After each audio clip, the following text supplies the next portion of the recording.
This little guy has been dropping all those red berries on the roof of my car. My poor car.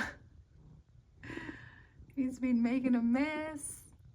Hello my darlings and welcome to a new reading vlog. So I'm going to pick one book to read using my tarot. So I'm doing a tarot prompt. I'm using the Monsoon Tarot as the tarot deck for this set of prompts. So without much further ado, let me shuffle. There are 9 prompts before I go onto a new deck and then we cycle back through. Okay, we've got the card. So today's card is the Empress, and the Empress is an outfit match. Okay, so it's red, baby. It's red. Not much color difference there. Let's see. I'm going to go through my physical book stacks first because they do have to go back really soon. So let's see if there's anything that could match. Okay, maybe this. It's not the right red though. To be sacred, if I'm desperate, I guess. Let's have a look. Oh, I do have the Red Threads by Ila Nguyen-Hayama.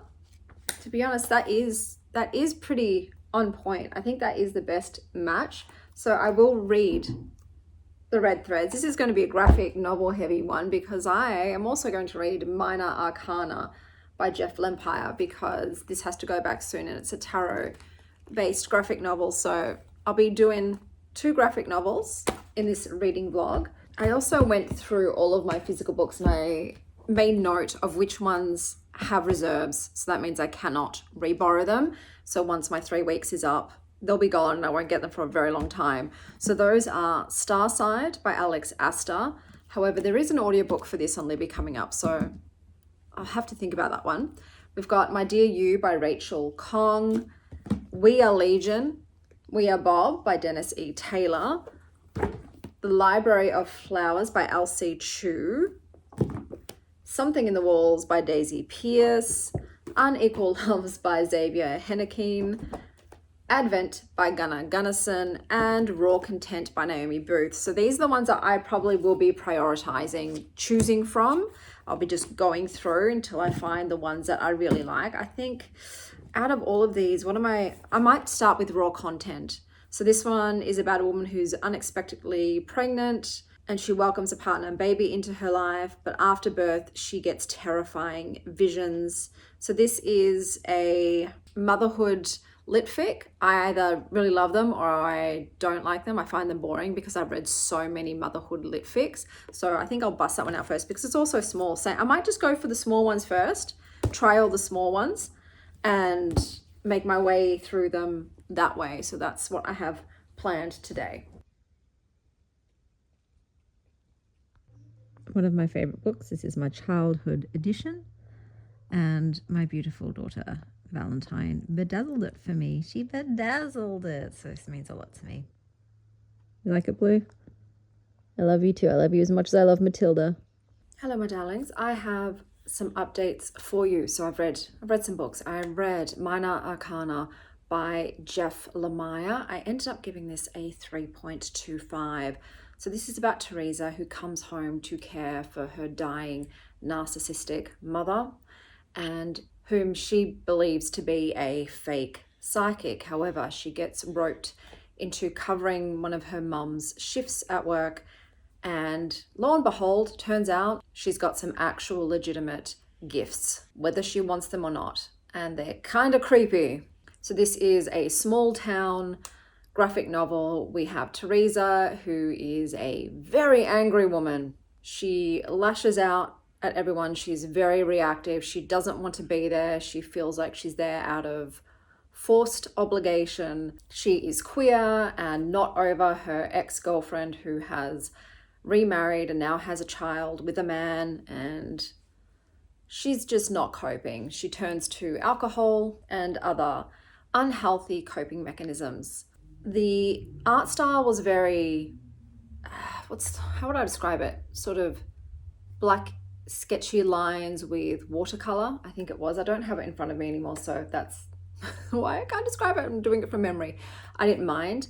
The illustration style, it definitely played up her grumpiness visually. Teresa is just a bit of a bitter pill. So I didn't really like being in her point of view. I was intrigued by the tarot magic aspect that also seems to have involved her grandfather, but I don't care enough to continue on. So that was that. And then I went on to Red Threads by Ila Nguyen-Hayama. I gave this a 3.25. I think this is more of a middle grade YA graphic novel, and it's about Hannah, who is a bored Tokyo teen girl who ends up getting a boon from a crow that she was kind to, and that boon is an invitation to this story's version of Hogwarts. She gets to go to a magical school with magical beings, even though she herself is not a magical being. And once she arrives at school, she befriends a girl who seems to be a bit of an outcast and has secrets of her own. And while they're there, they end up having to solve a murder mystery and survive magic school. So very magical academy. It seems to be manga inspired, so it had more of an anime kind of illustration style.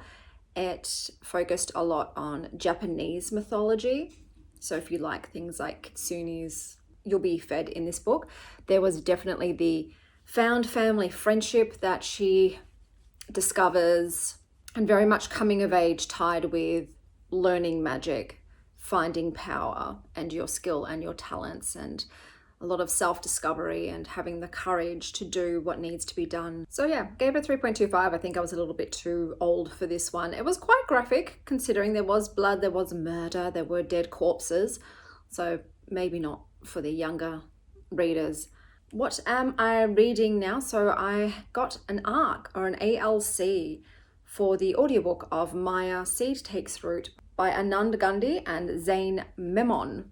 So this one is a sci-fi techno-feudalism fantasy adventure where we have a boy who is a little singular in that he is the only one not plugged into the living data forest. But then one day his grandfather, Dade, tells him that he needs to enter this deadly competition to become a god. You were gifted with godhood. And Yache is a bit confused because he's like, well, I've never been plugged in. How is this going to work? While this is going on, he ends up discovering that his family might be rebels. And this is kind of South Asian inspired mythology, AI, free will, chosen one energy, surveillance dystopia, philosophical sci-fi, fighting the algorithm vibes. I picked this up because it had a cool cover and it was narrated by Hugo Weaving. I love Hugo Weaving's voice, but the audiobook in this feels a bit uncrisp. It sounds like he's wearing dentures. I'm going to give you an example. 8 points, 8 buckets, Mikash instructed, pressing a withered pail into Yache's hands. Only collect what's rotten. Just dead won't do for Rakshasi offerings. Is it just me, or does his voice sound a little not like I remember? But still enjoying the audiobook narration. However, I do not think audiobook is the way to go with this because this is very, very heavy on the world building. It is a dense story, and you absolutely probably do need to go back and check the glossary for all of this alien terminology and lingo and species, because with the audiobook I can't do that, and so I'm feeling quite lost a lot of the time. I'm starting to get into more of it now. I'm about the 40% mark. I'm starting to remember the terms and which species have what attributes, but I think it would have been better if I had read this physically. The story itself, it feels like a game of dominoes, and Maya are these trees. They are AI trees that monitor everything you do, and they're constantly thinking about possibilities and playing out potentials. And it's like they're setting up dominoes and then they're using the inhabitants of the world to tip them over. Someone said it is like an ecological Rube Goldberg machine, and I absolutely do agree with that definition. The Maya trees are giving plugged into the matrix, and our main protagonist, Yache, is giving Neo vibes. My favorite characters, however, are Dade, his parents. So Yache and Dade seem to be the most humanoid-like beings in this world. Everyone else is much more alien. My favorite character thus far is Ayn, and Ayn is a Rakshasi. And someone else describe this better than me on Goodreads. So they said that she is a counterculture, non-violent, cannibalistic scavenger, and that kind of sums up her character and what she is. Well, I'm enjoying this, but I'm also struggling. I'm treading water. I'm trying to keep my head above the water as best as I can, but it's a lot for me to be taking in via audio. I really should have read this physically because it is so meticulous and so different. There's not a lot of general human world stuff that you can use to anchor yourself with this particular world and how it runs and how it functions and the tiers in the society and the structures of the government and why they are doing the things that they're doing and how each species interacts with each other and where this is going. It's a lot. So you've got tech, AI. It reminds me of Minority Report in that way, where they would predict that someone would be doing something, therefore they would arrest them or kill them to stop this other thing occurring. And that's kind of like this is. It also reminds me of the branches in Loki, where they're like, well, no, that's not a good one. We're going to prune that and do this one instead. And even though this one involves the deaths of 1 million people, in the future, this leads to a better outcome. So we're just going to do that now, kind of thing. And we've got, Yache, who's the only one that's not plugged in, and therefore he is an anomaly. He is a wild card. He is an outlier. Maya, the trees, cannot predict what he's going to do because they are not privy to all of his data and information. So his disconnection and his isolation and from the community, from the world, ends up becoming his greatest strength, and he's the one who can, it seems to be, affect the most change. So it really is him against this god-like interconnected empire. And he's thinking maybe our perfect society isn't that perfect, starts to see some things. So hopefully some of that made sense. I am myself confused, so it's hard to tell you about a story when I'm confused, and I don't work on much brain power these days thanks to chronic illness and brain inflammation. So I'm sure is this one piece of hair that I didn't curl? Yeah, that's going to bug me. I'm sure I've missed a lot of things and I'm not getting the full picture and the nuance of this world.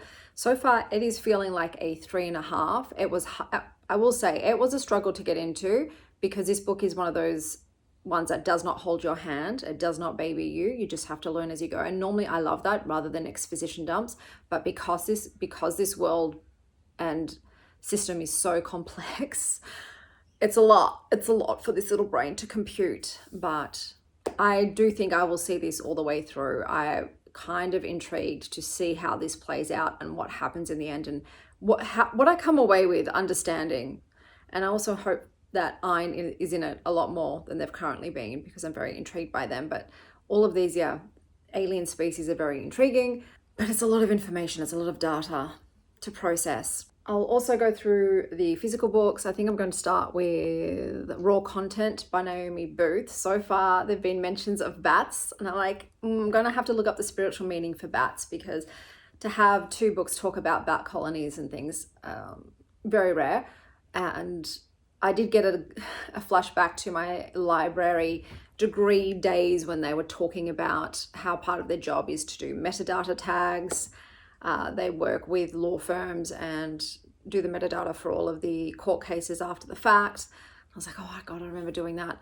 I will have to say though, it doesn't have quotation marks, and I don't understand why these days more and more they're not using the traditional quotation marks when doing dialogue. Do people really prefer no punctuation when it comes to dialogue?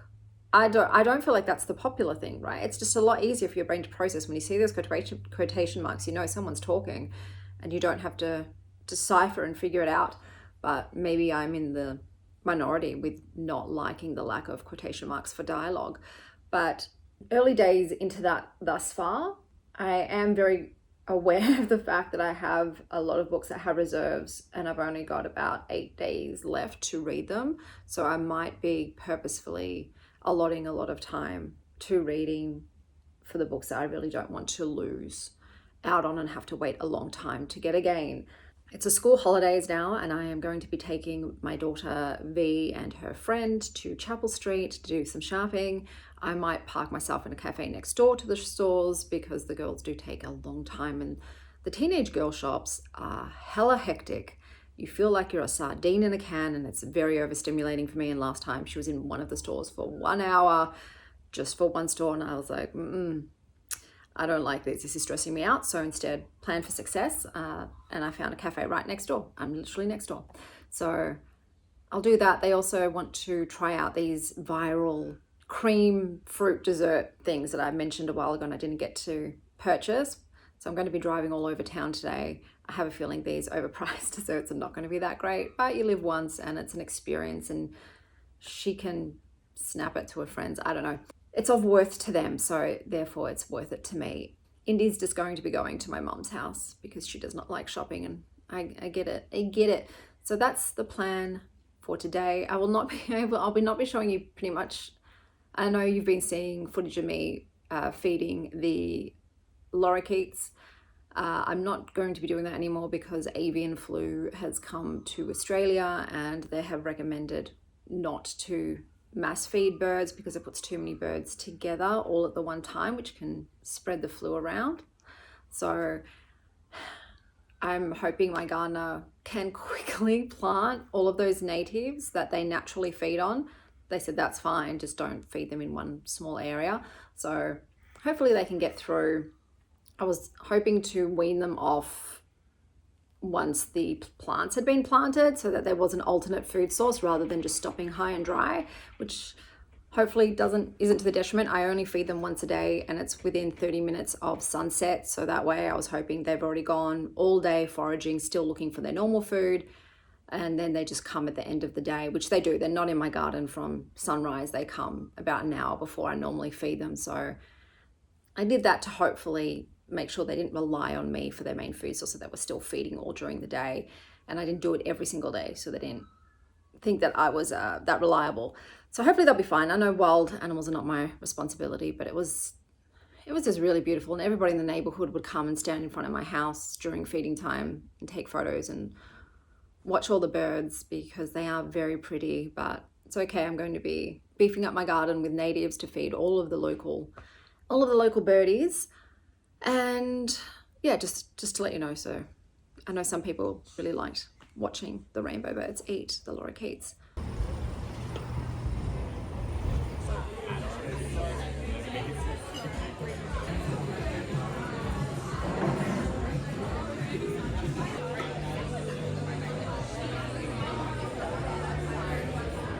Yeah, I've got 4. Yeah.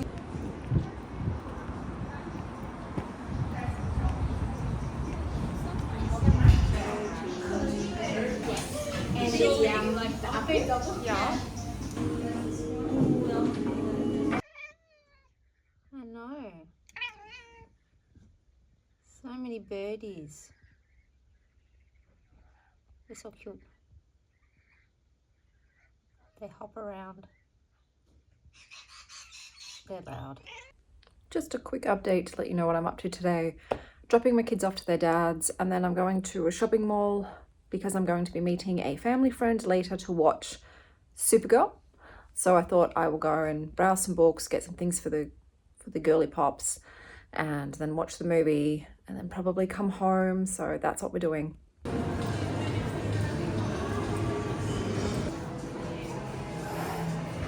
want the rose with a heart. Oh, that could almost feel great.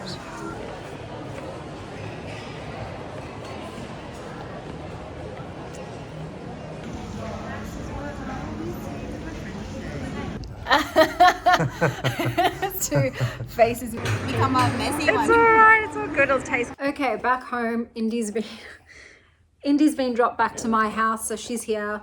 But we're going to open up some blind boxes together, aren't we? Okay. Alright? You do yours first. You do one first, and then I'll do one. I don't know So what you picked. Indy's picking from Frere boxes. We've got Frere boxes. I like fair. And Indy is happy with anyone except this guy, right? Eveson. Eisen. His name is Eisen. I don't like any of the guys except for the corrupt priest. Corrupt priest hider. Okay, you go first. No, you go first. Okay, First. I'm having one Freren. I would like Freren getting eaten by a treasure box, which is the thing that Freren likes to do. She's just too curious. I also like Fern. I think she's cute. Fern's also a cutie. I won't mind Himmel either. Oops, I opened it the Why wrong do you way. like Himmel? Because he's a simp for Freren. Himmel. Oh my goodness, there's so many things in here. All right, I like it. I think I got Freren. Yeah. Did I? Look, if you don't get it, you can have Freren. No, But I'm it's pretty happy. fine. Yeah, she's your favorite. Freren. And then Okay. you should unbox those ones. Well, you unbox one first. Okay. And then you Oh, I got Freren. That's so cool. Oh, she's got a little one grass needs to eat flower Easton, Mummy. to I sit know on. it. Eisen. And I feel like one's Scar. As long as the two aren't Eisen, because that's also a possibility. Yeah, it is. Well, this one's either Stark or... Oh. You serious? There's a 200 one. Oh no. Who'd you get? Stark. You got Stark. It's better than Okay. Easton. Okay, that's true. All right, let's check the Okay. next one. Oh, I'll do one and then you can do one again. I told Mommy you're not Oh, good at it's picking blind Stark. boxes. Okay, so we've got Skull Panda. And as you know, I kind of want the red heart one or the purple one the most. Yours purple. Yours But I'd be purple. pretty happy with any of these. I think they're all really cool. And let's go. Who's it going to be? We shall see. Oh my god! It's my lucky day! My god! Mommy, why are you so lucky today? Oh, I got like my favorite. I'm getting nervous That's today. crazy. Oh, I know. It's okay. Listen. Bro, what the heck? Listen. Oh my god. How do I put the heart on her? Oh my god. Oh my god, oh, that's great. I'm so happy. Sylvie, I got Freren. Look, I didn't get the treasure Oh my one God. Freren, but I still got Freren. And I got Sylvie. the heart rose. What's her name? Oh my The god. Vow. Oh my god. You scared me so badly. I'm sorry. I was excited. Sylvie. I'm happy now. Sylvie was like, bro, are you serious Oh right my now? god. Alright. Oh, please let this be one of the girls or Corrupt Priest or The Secret. Corrupt priest. Okay. Gonna be Indy. corrupt priest. There were only 3 left, so I grabbed the last 3. Can't look at anything in here. You get a sneak peek. I don't want to look at because the hammer threw me off. Okay. It's Farron again. What? They How is it obviously two? refilled it. They refilled it. It wasn't Oh. the original box. So Indy I like Farron. also got Freren, so that's good. Okay. That's one of the ones you wanted. You can't be upset about that, surely. Okay, that's fine. What are we going to do with Stark? Where's Stark? Where does her thing go? In her hands? No, I don't think so. It does. Oh, it does. I'm scared it's going to break though. How do you get it in there? I don't know. Oh, bro, that's crazy. You got so lucky. I've never been that lucky before. Maybe I'm going to be a lucky Lou. How do you... This is cute. I like this set. Yeah, I like the on the grass. That's very cute. It's so cute. All right, maybe do any of your friends like Freren? No, none of them watch Okay, Farron. doesn't matter. You got Freren, which is what you wanted. Right, we're going to do the last I box. didn't get corrupt priest. I know, no corrupt get in? priest. All right, let's open the last one. I would love a purple one. So the Burning Gloom, I really, really like. We'll see what we get. It's so hard getting it in Getting it there. on. Okay, let's go. Who is it? Oh, okay, it's the gold one. I don't know what That's her name so is. good. What's her name? It's the Investitional Light. This is the... Oh. The Invitation of Light. Oh. The Invitation of Light. Ah, that's fine. She's cute too. Like I said, this is a series I like. Everyone except one. The Decay Awaited. I don't like that Oh, one. one's a decay waited. You like that one? Oh my god. But these two, I have to think of names. So cute. What do you mean you have to think of I always names? name them. Well, Freren's got her name, but I always name these girls. Technic mode. Bubbles. So cute.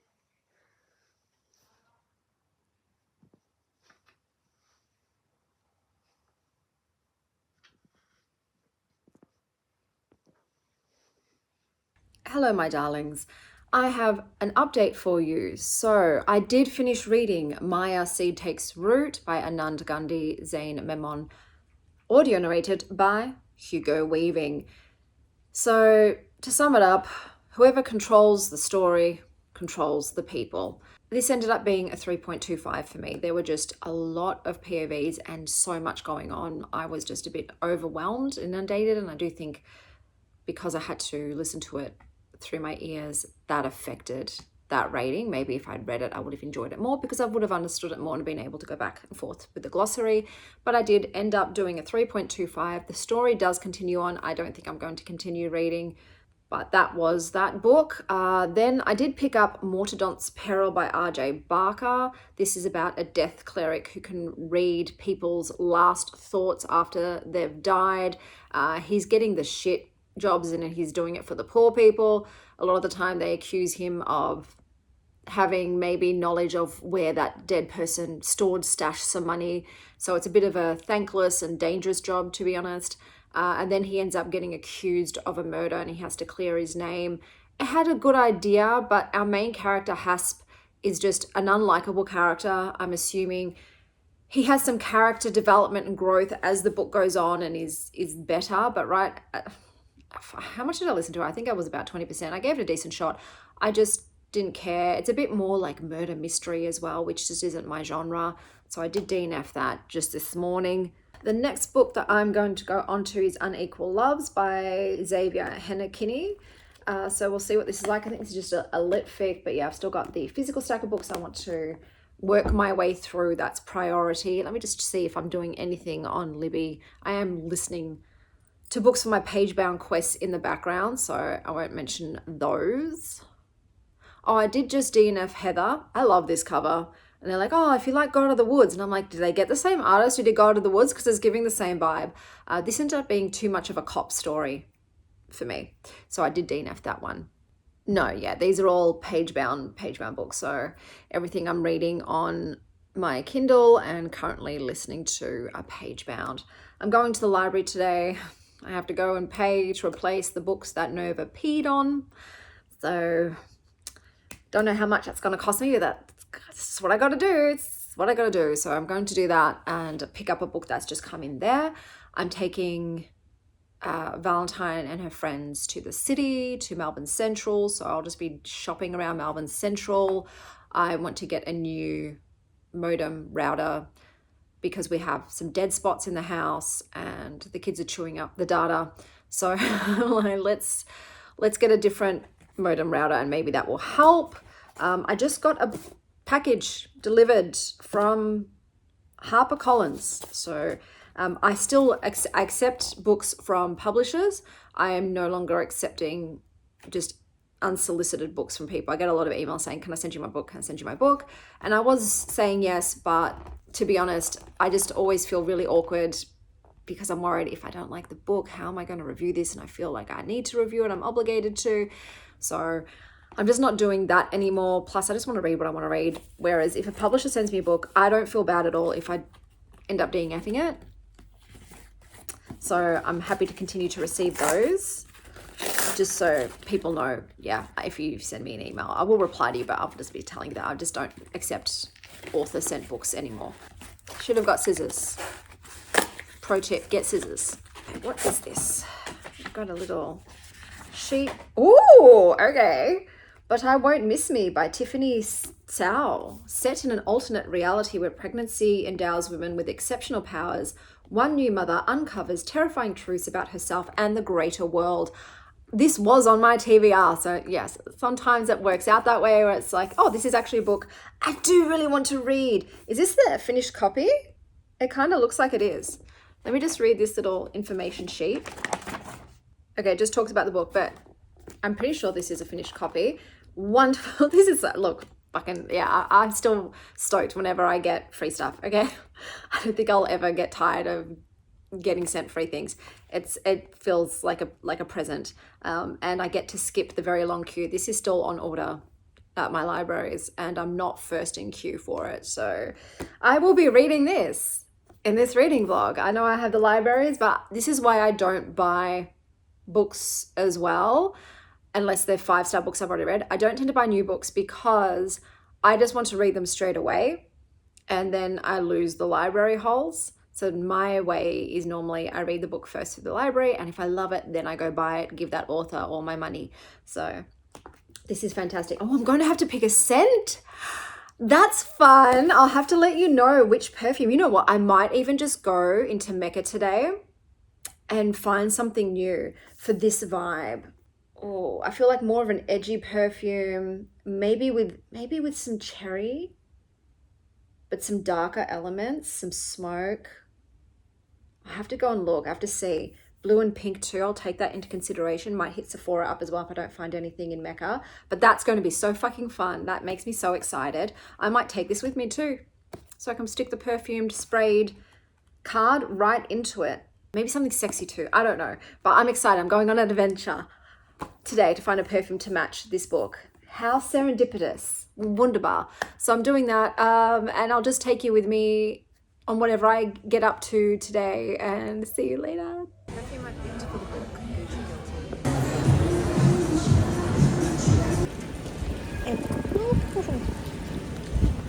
Almost stuffed it, guys. Almost stuffed it. Looks like we're all going here.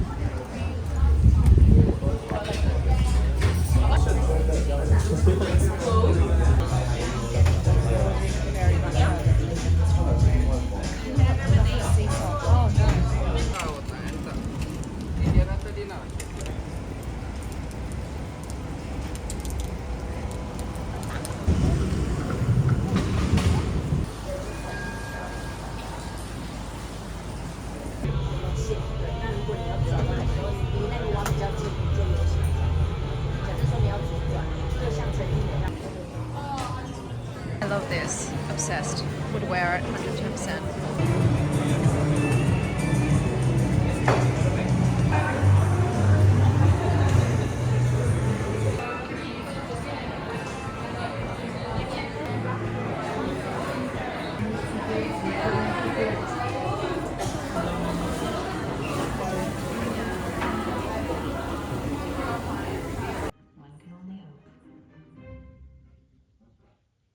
Is that slowly moving down? Really? Okay, I have read 45 pages of But Won't I Miss Me by Tiffany Tsao. I had to read the blurb again because I haven't gotten enough context from what I've read to give you a summary, but I think in this world, drastic measures were taken to avoid climate change catastrophe. And what happens is when a woman gives birth to a child, I think she also gives birth to a clone of herself who then eats the old version of her and is stronger and healthier than that older version.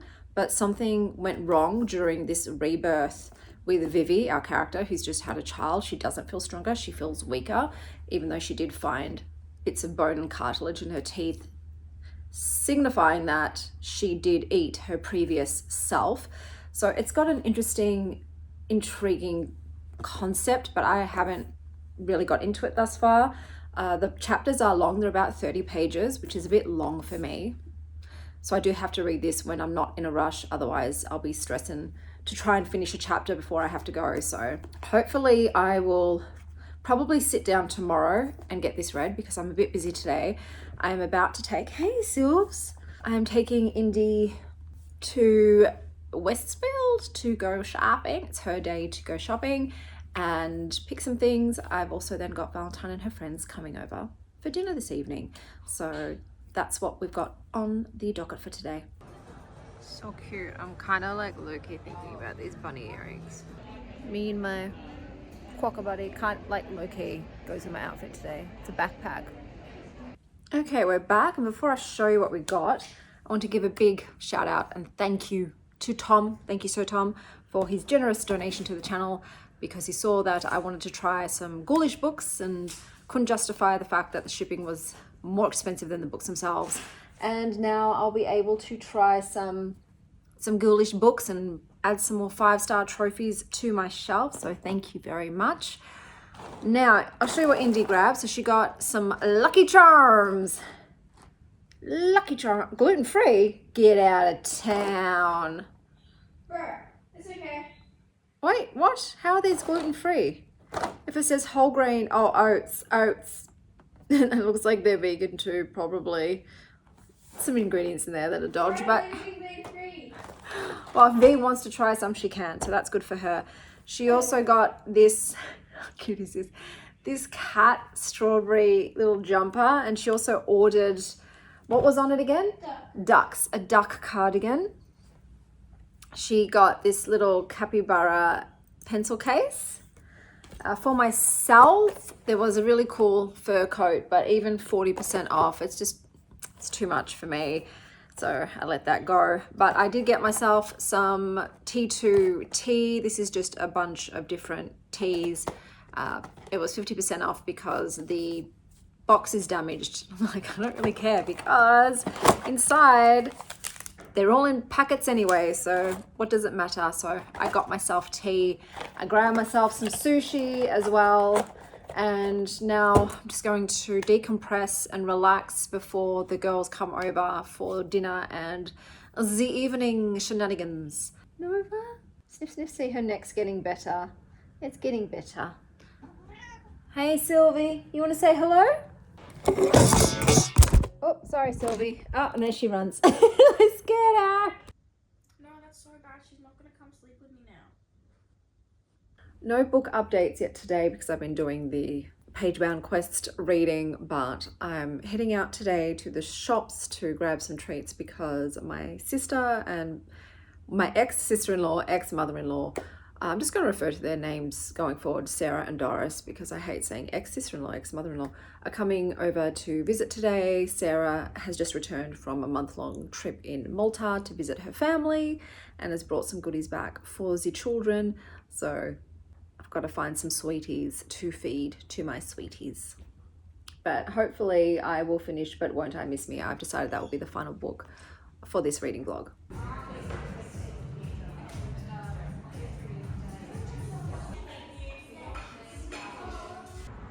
These are all the treats I got. I'm probably most excited for the matcha pistachio cheesecake. So everything is gluten-free, except for this guy, that's for Indiana.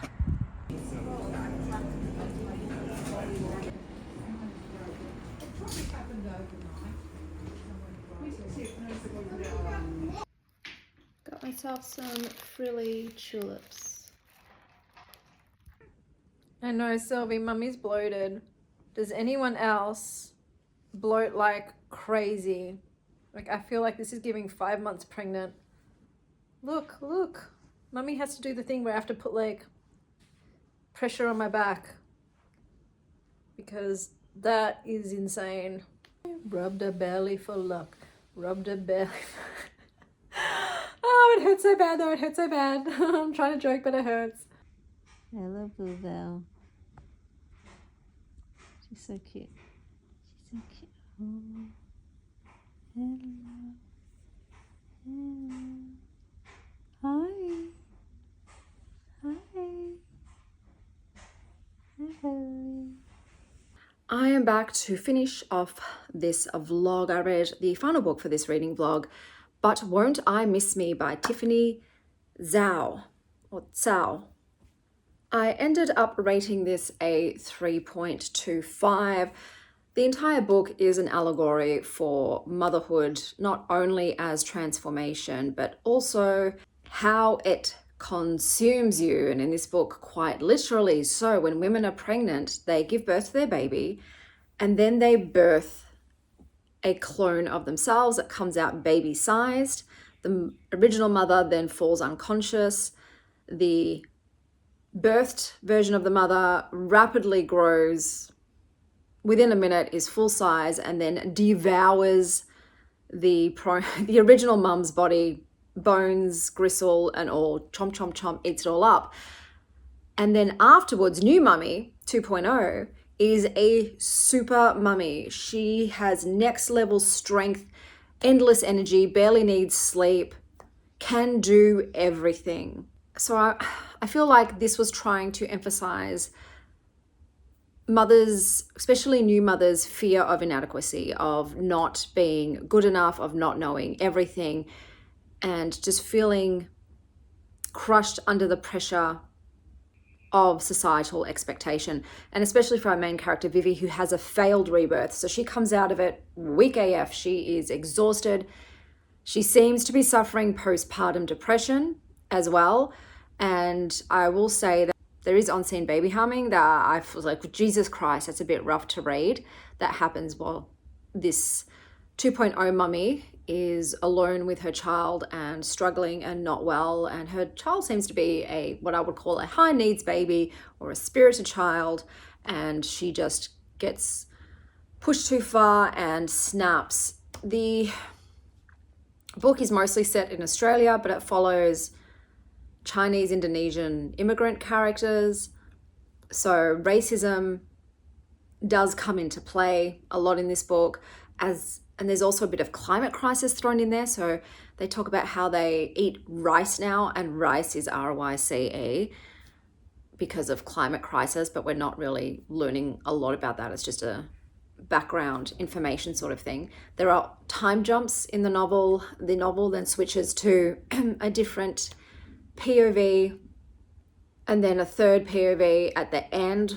One of the POVs feels a bit redundant because they then rehash everything that has happened in the beginning, the first portion of the book, but through their eyes. And I felt like that could have been cut down a lot. We didn't need to go rehash everything. We could put two and two together ourselves. The world building is vague. I don't understand in this world. Do people not get C-sections? So once the mother births the baby, all the doctors take the baby away and then they just lock the mother in the room and leave them alone and then come back later once they believe the self-cannibalization is finished. So, but I'm like, well, okay, for a vaginal birth, but what happens with a C-section? Does the same thing happen? You just leave the mother in the operating room with its other version of itself? Or also does adoption exist in this world? Because rightly so, that they try to make rebirth this amazing, fantastic thing. And okay, yes, after the fact, you have superpowers, but is that you? So it brings up identity and replacement as well, because yeah, okay, it's a clone version of you, but once the two of you are separated, the original you is killed, dies, is dead. So do you live on, or did you die and your doppelganger now lives on? So to give birth, it is essentially you do die.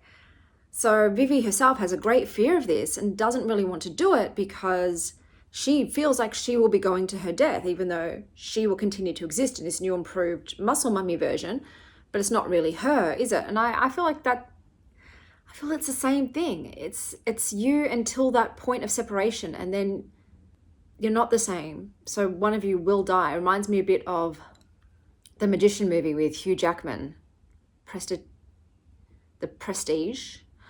But there wasn't enough to make me understand this world and how it works and how other countries feel about rebirthing, because it was something a little bit at the end that hinted maybe not all cultures do the same thing, and it was very confusing.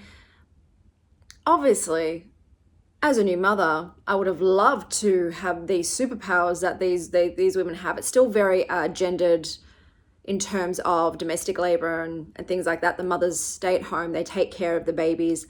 Some fathers choose to be hands-on. So her husband was a more hands-on father, where he was also happy to change the baby's diapers and help clean the house and do those sorts of things. And he was touted as an amazing person. He was a massive breadwinner. He seemed very respectful. He tried to help his wife post-birth, even though she was suffering. However, there comes a point where she's offered a procedure which essentially mimics pregnancy and will allow her to rebirth herself again and hopefully correct what went wrong the first time. And at first he's like, it's your choice. But as time goes on and she's struggling more and more, she's not feeding the baby well, she's not cleaning the house whatsoever, she's not doing any enriching activities for the child or herself, she is in heavy, heavy depression. And he's like, if you're not going to help yourself, you're not going to do this thing which will cure you, I can't be with you anymore, I'm leaving. And like, normally I'd say, oh, what a douche, but in this case, with how everything was going on, I understood his reasons for doing so, and I didn't hold it against him. She was very hard to like, even though you understand, okay, it's postpartum, and then it gets to the scene where she harms her own child, and that point I'm like, okay, yeah, no, you didn't get help. You clearly could not do it on your own. I understand it impairs your cognitive process, but it became to the point where she was unlikable. I did not want her around the child, and it kind of, I don't know, but it kind of villainizes postpartum as well because of that.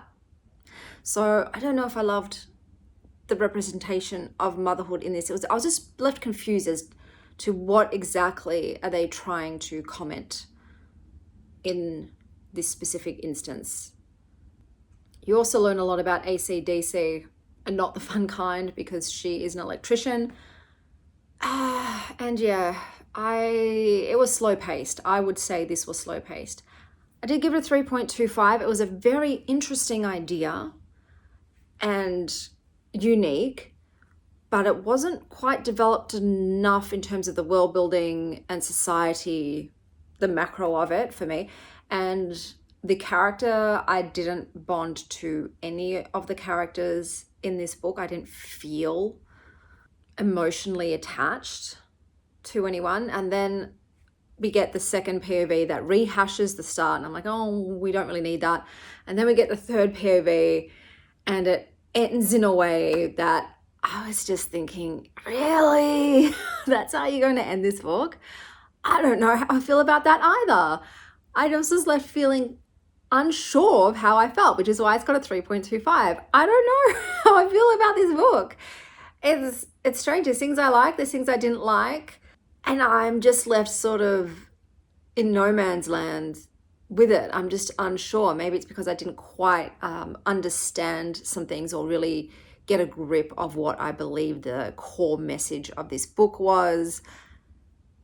I'd be interested to see how it does, what other people think of this. I also would say it's not horror. Yeah, there were some grisly moments when they were describing, one sec. Oh, they were describing the new mothers chowing down on the old mums' bodies, and that was quite gnarly.